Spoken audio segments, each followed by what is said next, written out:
Jesus, venha a nós tua luz. The mark it covers and so heavy shall breathe of balmy dawn had smiled. Oh maiden hear, oh maiden hear, oh mother hear a suppliant child.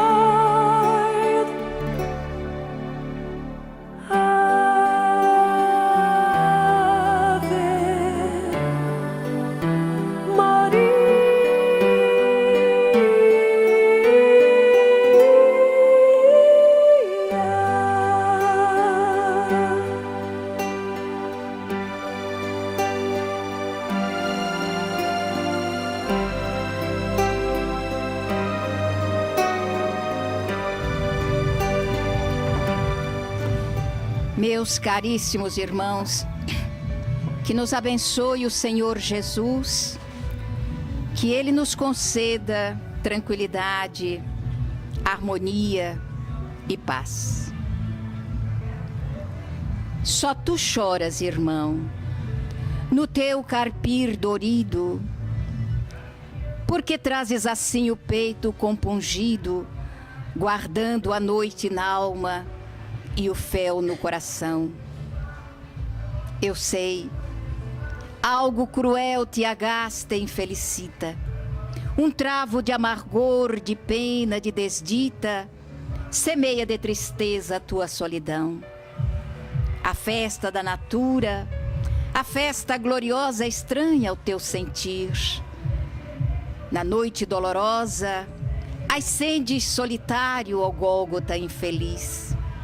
Se a volta dos teus pés esplende e canta a vida, no imo do teu ser descerra-se a ferida, que sangra de obsconsa e rota cicatriz.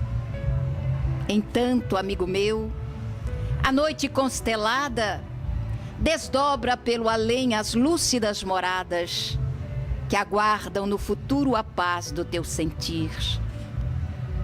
E o fulvo amanhecer, esplêndido e sublime, retrata o coração que a grande dor redime, no pórtico ideal, na glória do porvir.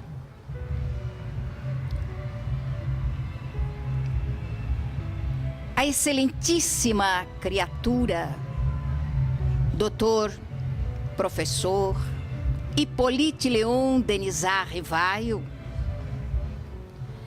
ao abandonar o nome ilustre e envergar o pseudônimo Allan Kardec, deixou para a posteridade um código de informações, um corpo doutrinário, dos mais extraordinários, dos mais notáveis, dentro do campo da filosofia.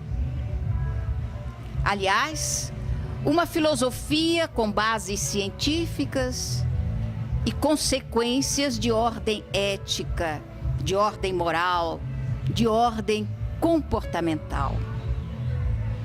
E nos recordamos disso exatamente porque, nos finalmente do Livro dos Médiuns, Allan Kardec estabelece algumas diretrizes para a posteridade e a continuidade do movimento espírita, falando a respeito das sociedades e como ele acreditava que seria importante para a doutrina a formação de pequenas sociedades, que elas não se agigantassem, que não crescessem, que mantivessem essa intimidade familiar num grupo pequeno onde todas as pessoas se conhecessem.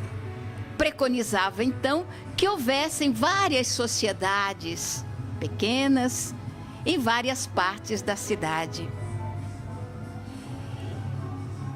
Quando eu tive a oportunidade de ler o pensamento do codificador, eu me senti tão feliz, porque na minha alma, nesses 56 anos de pregação, sonhava sempre com pequenos núcleos espíritas.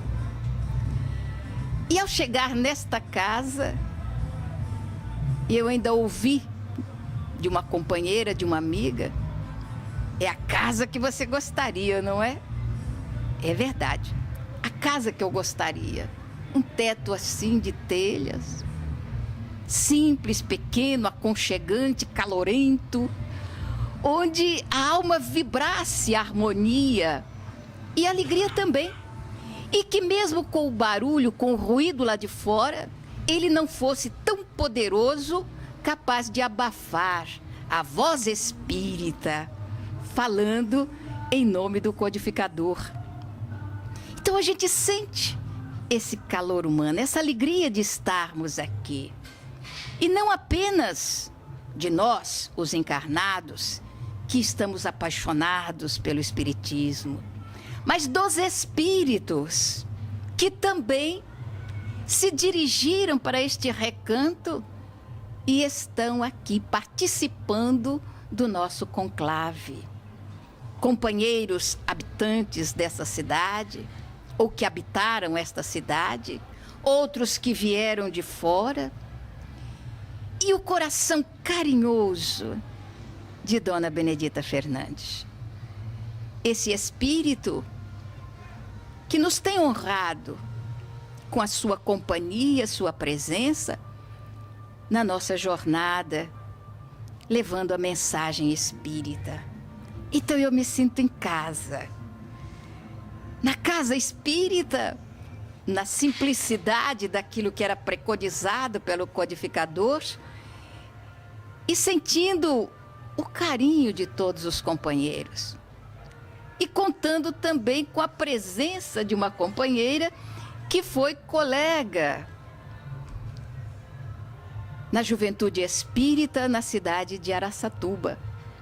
E está presente, quer dizer, conheceu as nossas primeiras passagens, os primeiros passos no trabalho da pregação e agora aqui com a gente, neste conclave tão carinhoso e tão bom, contando com a presença do Senhor Salvador,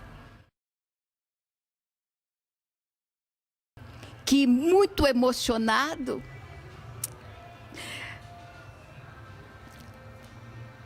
fez uma ode à aurora da sua vida, dizendo com muita ternura: as pessoas têm uma aurora e eu tive a honra de ter duas auroras. A aurora do meu nascimento, da minha trajetória, e a aurora que veio compor a minha vida. E neste momento, mais um sol se acende, aumentando para 3 as auroras da minha existência. Porque a felicidade neste momento é algo difícil de se reproduzir em palavras, principalmente quando temos a dificuldade de utilizar uma voz que não é a nossa. Todavia, sejam bem-vindos. Todavia, sintam-se em seus lares. Todavia, felicitem-se comigo por mais esta aurora que ilumina a minha jornada.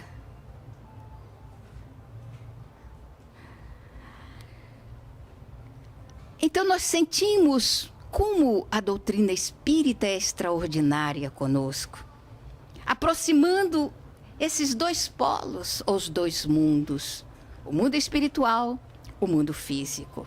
Eles não estão longe de nós, estão tão próximos e é tão fácil estar com eles. Basta simplesmente que procuremos pautar a nossa existência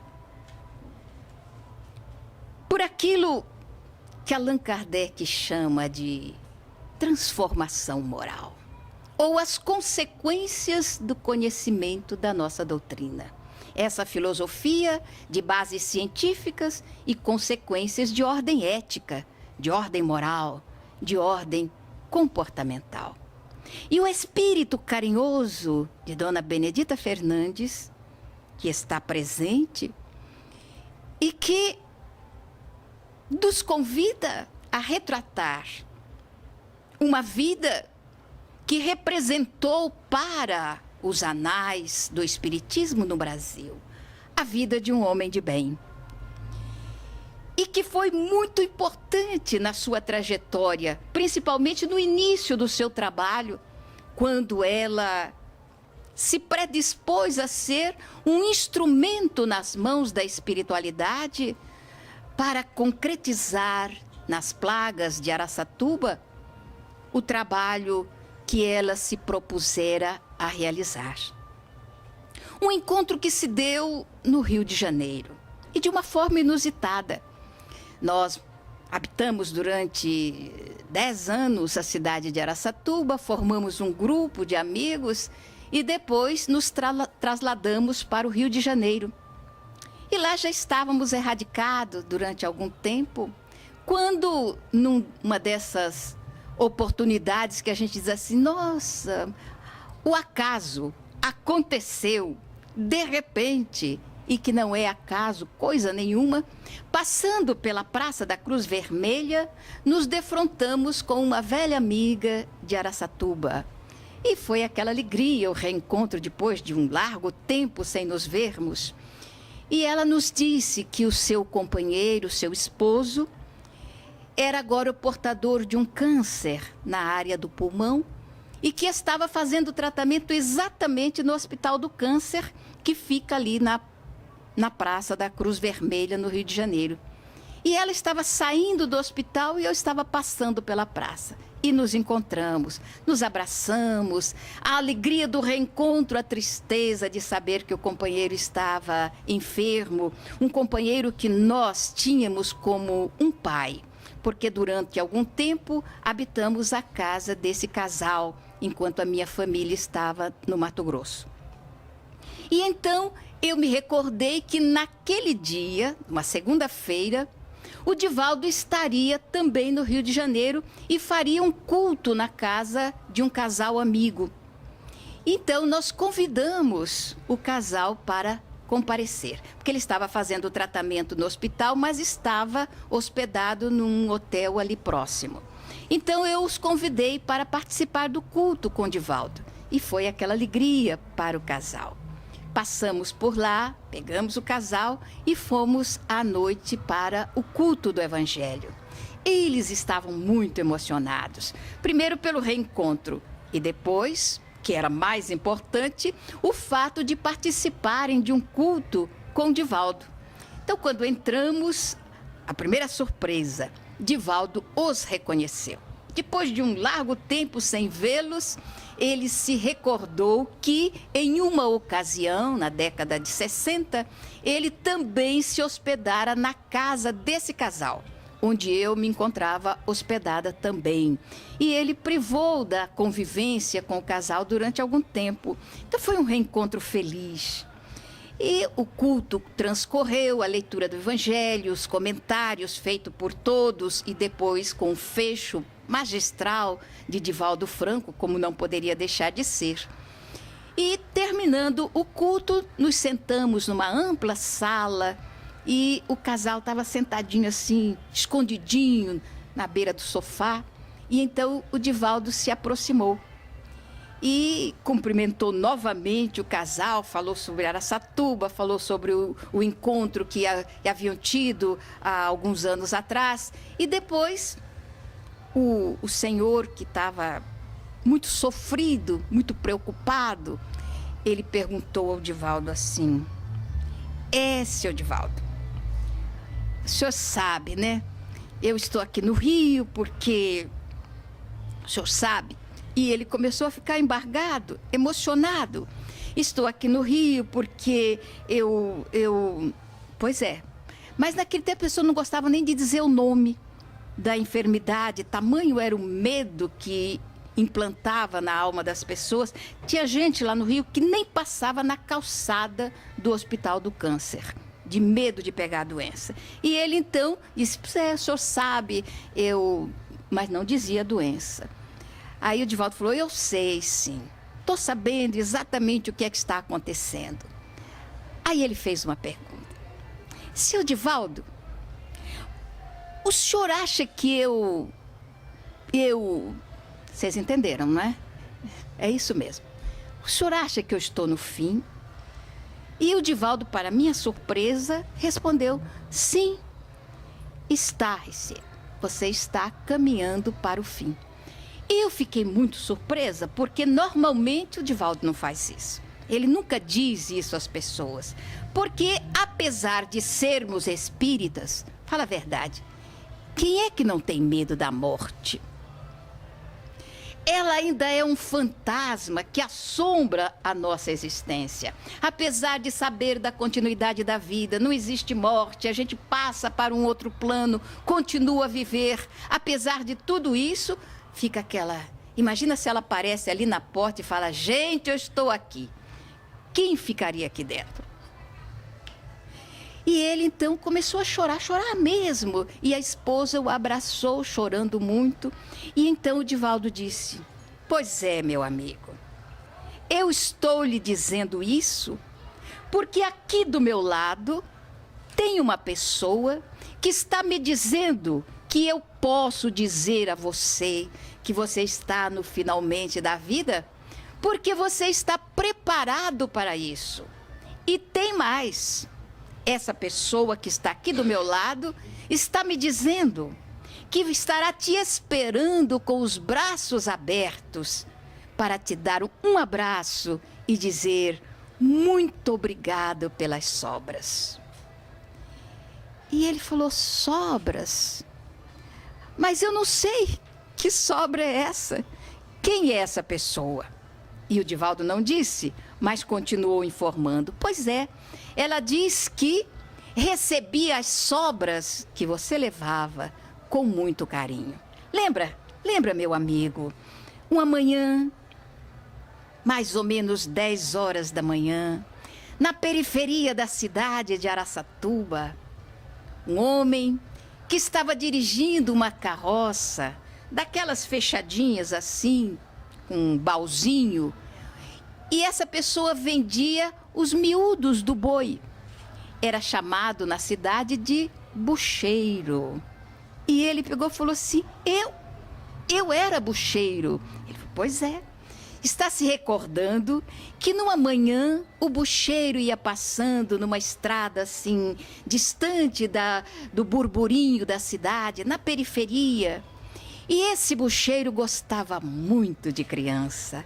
E ele disse: sim, eu sempre fui apaixonado por criança, mas não me lembro das sobras. Pois é. O bucheiro viu umas crianças brincando na estrada. Um punhado de crianças. E ele adiantou o cavalo e depois parou a uma certa distância e ficou observando as crianças. E as crianças, mais que depressa, se aproximaram também da carroça. E o bucheiro começou a conversar e perguntou: meninos, vocês moram por aqui? E um deles respondeu: sim, a gente mora ali naquela casinha. E o bucheiro alongou o pescoço e olhou a casinha. Era uma casa que... Bem, não era bem uma casa. Uma tapera. Uma casa de alvenaria que estava meio inclinada e sustentada por uns pedaços de pau que seguravam a parede para não cair. Ele olhou e falou assim: ali? Vocês moram ali? Como? A gente mora ali com a nossa mãe. A mãe de vocês. Quantos vocês são? 30. 30 crianças. 30 crianças naquela casinha que está quase caindo. A gente mora ali com a nossa mãe. E vocês se alimentam? Vocês comem? Ah, sim, a gente come sim. A gente come quando tem. Quando tem, a gente não come. Quando não tem, a gente não come. Mas a nossa mãe sempre diz que Jesus vai trazer a comida. Então, ela pede, todo dia ela pede e a gente pede junto, que Jesus traga a comida. Sempre ele traz. Às vezes ele esquece. E ele disse: e hoje? Vocês já tomaram o café da manhã? Bem, acho que hoje ele esqueceu da gente. Hoje, até agora, a gente não comeu nada, não. Porque até agora a mãe não conseguiu nada. Então, acho que hoje ele deve estar muito ocupado e não se lembrou da nossa comida. Aí, então, o bucheiro, emocionado, disse aos garotos: então, corre lá e avisa a mãe de vocês que Jesus trouxe comida para vocês. E os meninos saíram correndo como um bando de borboletas. E ele viu surgir de retorno, saindo daquela casinha, quase tombando, uma mulher negra, de busto farto, óculos redondos, cabelo puxado para trás e já trazendo nas mãos uma bacia. Ela se aproximou e então o nosso amigo, com os lábios trêmulos, abraçado à sua companheira, falou: Dona Benedita Fernandes.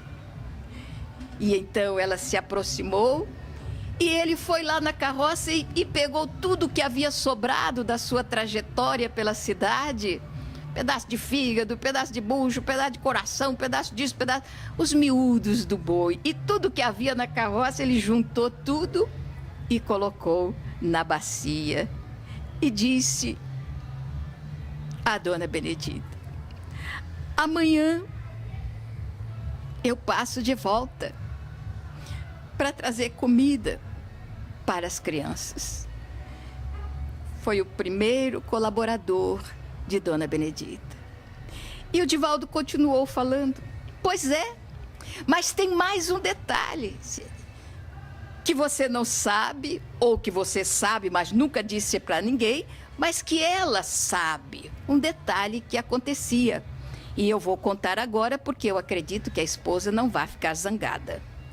Porque é uma italiana, muito ciosa do dinheiro que vem para casa, e conhecendo o marido que tinha, sabendo que se ela abrisse a mão, ele distribuía tudo para todo mundo e eles ficariam sem nada, então ela impunha uma condição.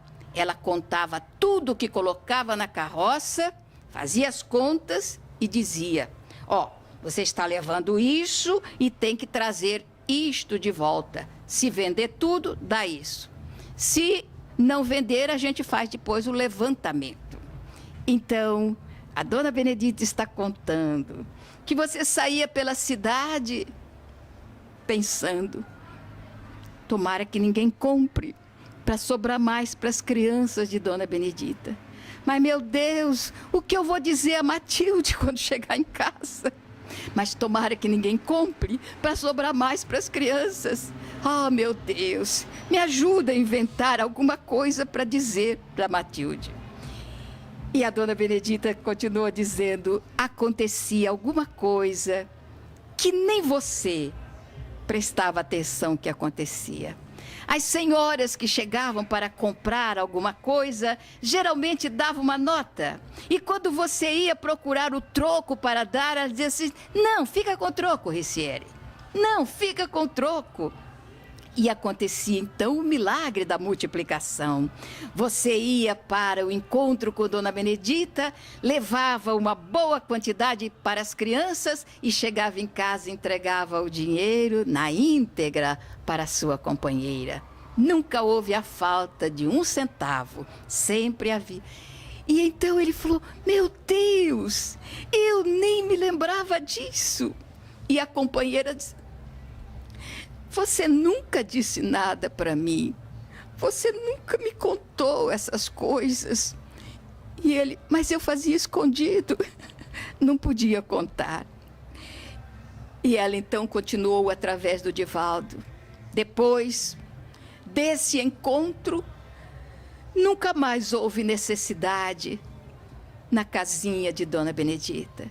Porque logo você, que era apaixonado por construção, apesar de ser analfabeto, você começou a fazer uma arrecadação entre os companheiros da cidade e a levar tijolos, cimento, e você mesmo começou a consertar a casa de Dona Benedita. E depois encantou-se pelo trabalho de construir e deixou a carrocinha de bucheiro para trabalhar na construção. Pedreiro, você se tornou um pedreiro. E pela dedicação ao trabalho, logo você começou a ser conhecido. E as pessoas então pediam: Sieri, você não pode vir aqui consertar alguma coisa? E você ia, consertava, e quando a pessoa ia pagar, você dizia o quê? E ele: não me lembro. Porque as pessoas boas, os homens de bem, fazem o bem e se esquecem do bem que foi feito. E ele: não me lembro. Mas ela se lembra. Você dizia: não precisa me pagar nada. Manda um saco de arroz para Dona Benedita. Não precisa me pagar. Manda um saco de açúcar para Dona Benedita. Manda um saco de feijão, um saco de farinha. Manda um pedaço de carne seca. E era assim que você recebia o pagamento pelo seu trabalho. E o trabalho de Dona Benedita começou a ser conhecido na cidade de Araçatuba. Agora ela já tinha um lastro de amizade, começado por você, meu filho. Com aquelas sobras que o velho bucheiro levava. E depois, com a informação que passou a dar às pessoas. Você cresceu, meu amigo. E ela cresceu com você também. E hoje, aqui, ela está ao meu lado dizendo: não se inquiete, meu filho. Você vai vir para cá e eu vou estar esperando, de braços abertos, para agradecer as sobras. E ele então, enxugando os olhos, olhos de crianças, olhos claros de menino, ele então disse a Divaldo: seu Divaldo, agora eu nem não tenho medo de morrer, mas eu tenho um trabalho que eu estou fazendo e falta um pouquinho ainda desse trabalho. Falta terminar a rede de esgoto ali no lar de crianças que eu estou construindo, colaborando na construção em Araçatuba. Eu queria terminar aquele trabalho com as minhas mãos. Eu queria colocar ali os canos e terminar a parte hidráulica do lar de crianças. Será que a Dona Benedita não pode me dar mais um pouquinho de vida, mais um tempinho de vida? O homem de bem, que não pensa em si, pensa nos outros. Ele pensava no trabalho que estava fazendo no lar de crianças que estava sendo construído em Araçatuba. E ele pedia mais um tempo de vida para terminar aquele trabalho. E então, disse o Divaldo, ela está dizendo que vai pedir. Vai pedir aos espíritos superiores esse tempo de vida. Aí ele já ficou um pouco mais afoito, disse assim, ai, seu Divaldo, eu queria pedir mais uma coisinha. Divaldo falou, é sempre, há mais uma coisinha a ser pedida, peça. Ah, não é muita coisa não, mas pede para a dona Benedita que se eu puder desencarnar sem sentir dor, eu vou ficar tranquilo, vou ficar feliz. E então Divaldo disse a ele, na resposta daquela senhora, ela está dizendo, Ricieri, que você não vai sentir dor. Quando você sentir uma pressão no peito muito forte, está na hora. Depois eu fiquei sabendo, esse acontecimento foi lá no Rio de Janeiro. Mais tarde eu fiquei sabendo das coisas. Ele foi melhorando. As radiografias demonstravam que o tumor estava minimizado. E cada vez diminuía mais, até que os médicos acharam que ele poderia ter alta, porque estava quase desaparecido o tumor no seu pulmão. E ele voltou para Araçatuba. E voltou para o trabalho. E trabalhou afinca mais ou menos 7 meses. Ele ainda esteve trabalhando no lar de crianças, até o dia que ele, todo sujo de terra, parou para olhar a instituição que estava terminada.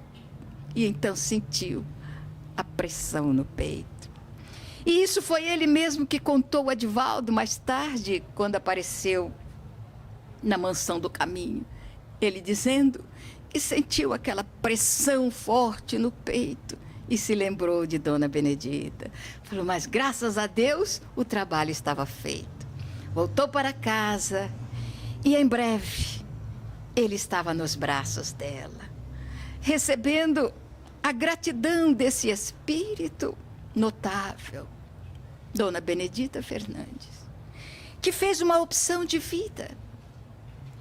Era uma criatura atormentada por uma obsessão pertinaz, que transitava pela cidade de Penápolis, retirando a comida dos latões de lixo, e amparada pelo carinho de espíritas dedicados, mudou a sua vida, quando teve que fazer uma opção entre servir Jesus ou ir para um sanatório. Ela optou por servir Jesus. Não foi para o sanatório. Todavia, ergueu um sanatório que já completou 60 anos.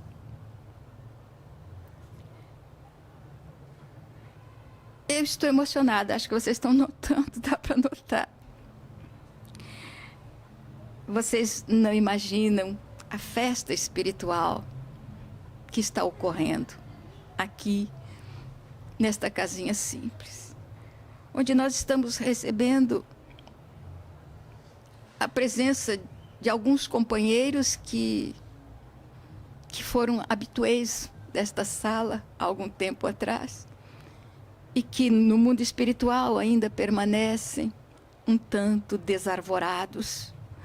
Mas eles estão encontrando um corredor e estão sendo trazidos para cá.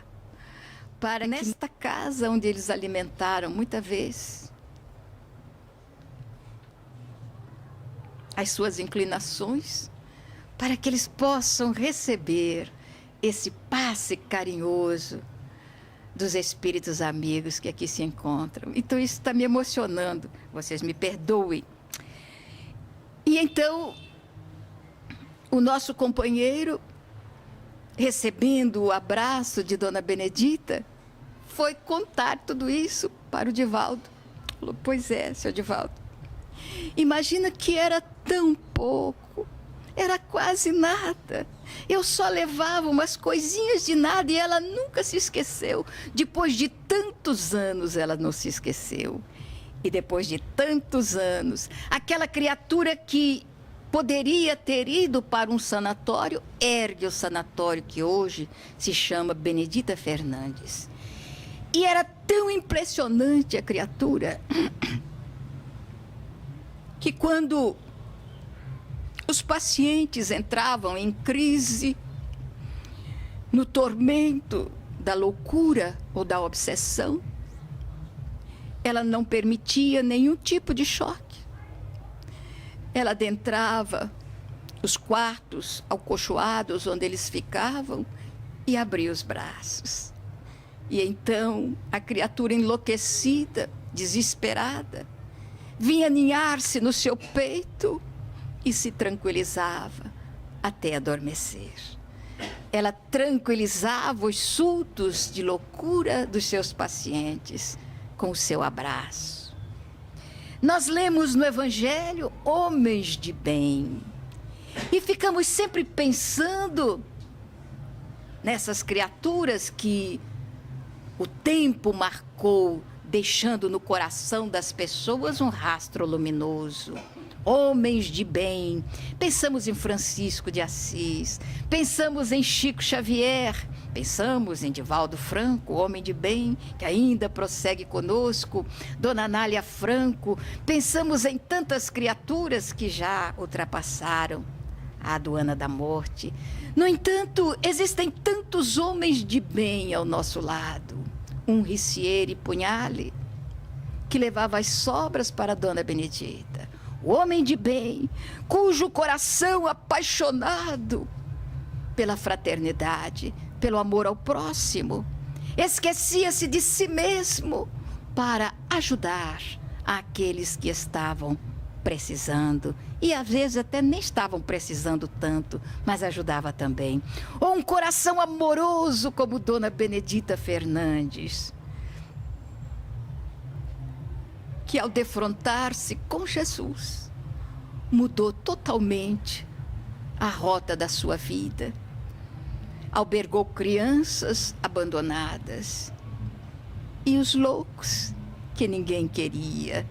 Albergou a todos com a ternura maternal que ela continua a exercer como um mandato luminoso no plano espiritual. E ela vai perfilhando os grupos espíritas que se recordam dela e traz as suas crianças que cantam, as músicas que ela ensinava quando saía com as crianças para arrecadar recursos para o lar de meninos e para o sanatório espírita. Ela continua na sua trajetória. E nós? O que estamos fazendo dessa mensagem notável que o Espiritismo, que é o Espiritismo e que está em nossas mãos? Vamos pegar esses exemplos e transformar a nossa casa em um luzeiro. Que essas portas se abram e que o farol da informação espírita se projete lá fora. Lá onde o vento da adversidade, do sofrimento, da loucura, da obsessão e principalmente do vício está soprando, atormentando corações. Abramos as portas e eles, atraídos por esse farol, adentrará esta casa. Mantenhamos então a lucidez dos ensinos que o Espiritismo nos tem oferecido, alertando os nossos companheiros de que a morte é um engano.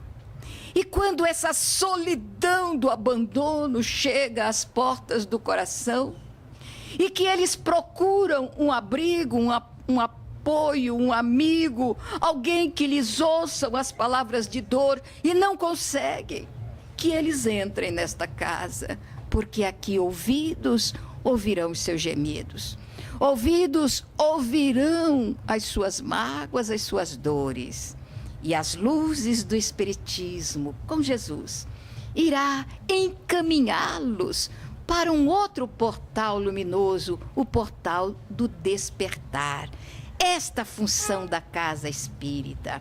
E sob a égide dos benfeitores, vamos nós, espíritas, meus irmãos, estender as mãos para a tarefa do bem, amealhando quanto pudermos, em termos de esforço pessoal, de dedicação, de entrega da alma ao serviço do bem. E essa casa vai crescer, não em termos de paredes, não.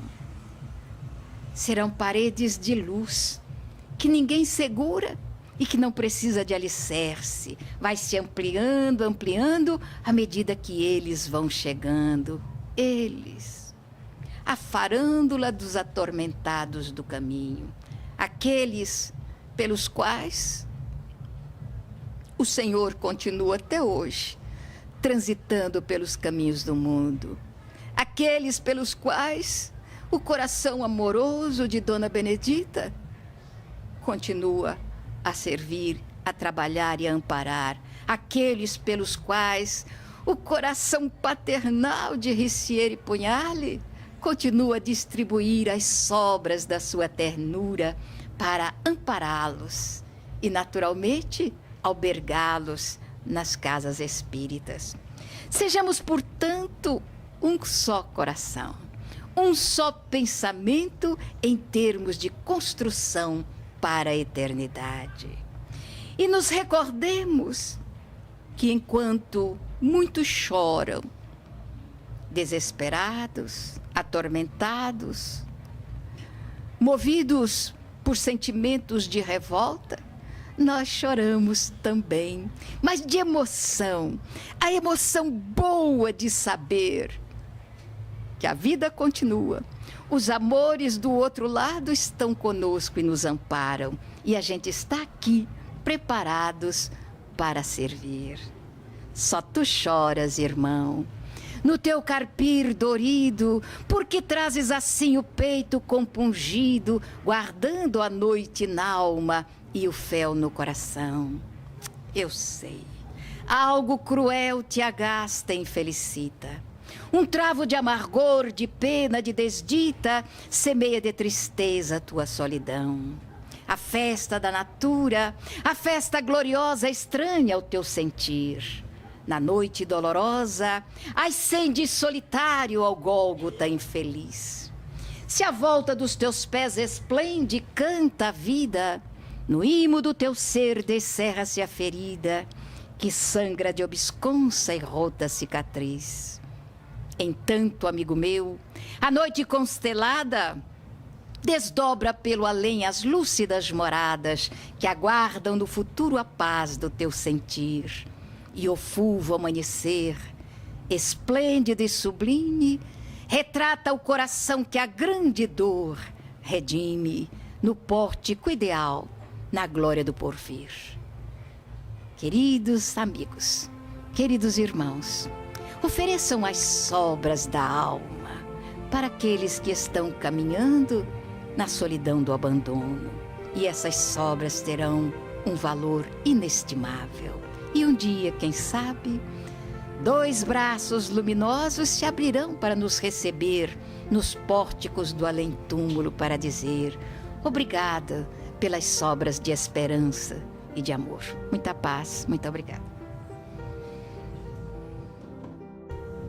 Coloquemos na leira bendita da nossa meditação o proceder dadivoso das sobras do nosso tempo, das sobras da nossa vida, das sobras da nossa emoção, em dividir com os irmãos do carreiro um pedaço de nós, para que, fortalecidos, possam fazer a alquimia e preencher os espaços entristecedores de suas vidas, o que talvez a maioria das pessoas precisam é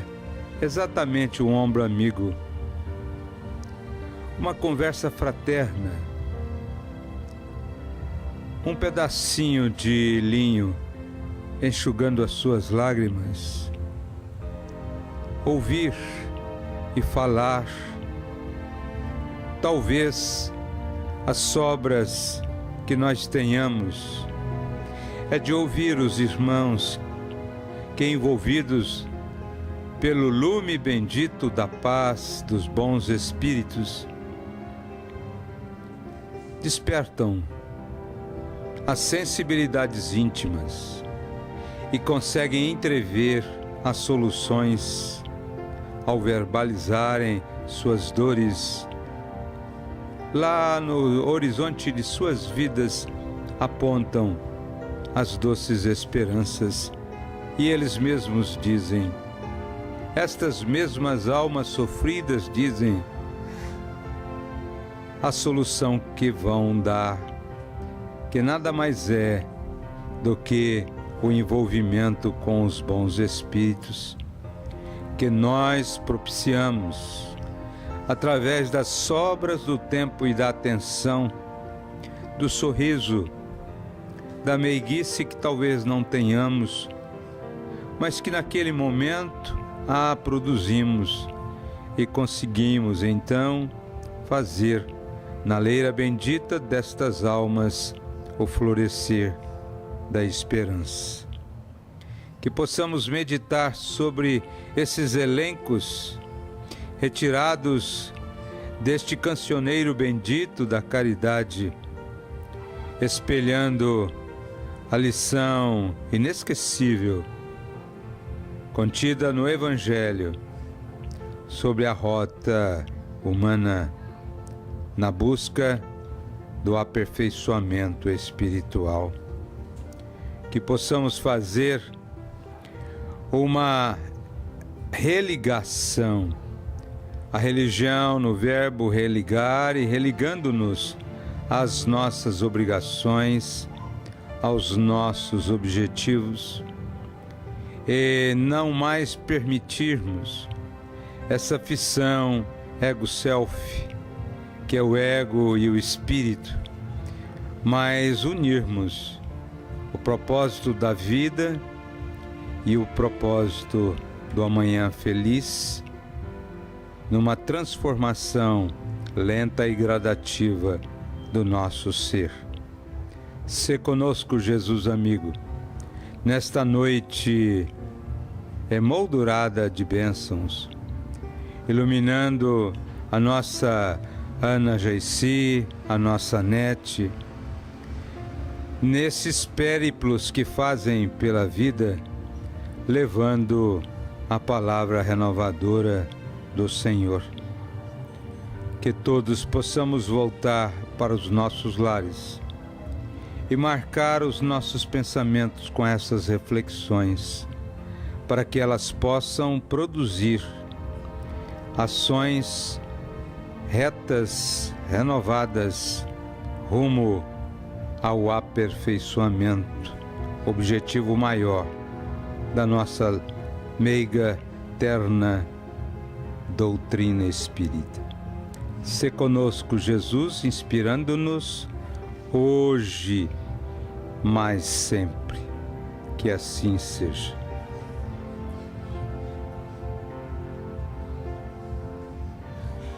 O importante deste momento é a ligação que tivemos com os bons espíritos. O relato durante a palestra, o recado do nosso irmão Salvador. Estas preciosidades ficarão neste registro histórico desta casa de Allan Kardec.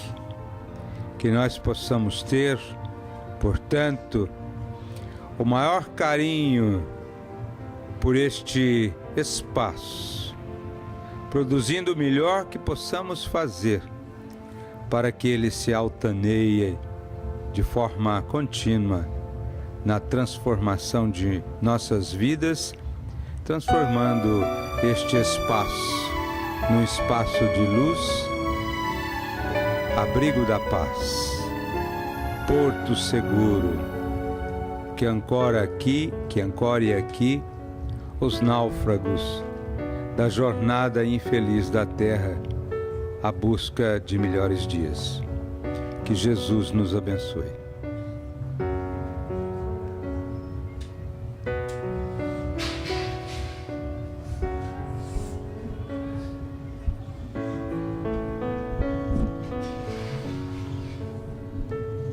Deixem que as luzes das lembranças do Evangelho traga de volta ao coração a presença amiga do Senhor Jesus. Nós estamos felizes e juntamos o nosso júbilo às vibrações de todos vocês e da simplicidade de nossa casa espírita. Permitamos que brilhe em nós a alegria de servir. Recebamos os que vêm cansados e combalidos, aguardando dos servidores do Cristo a messe de carinho e dedicação. Estou feliz. Obrigado, filhos.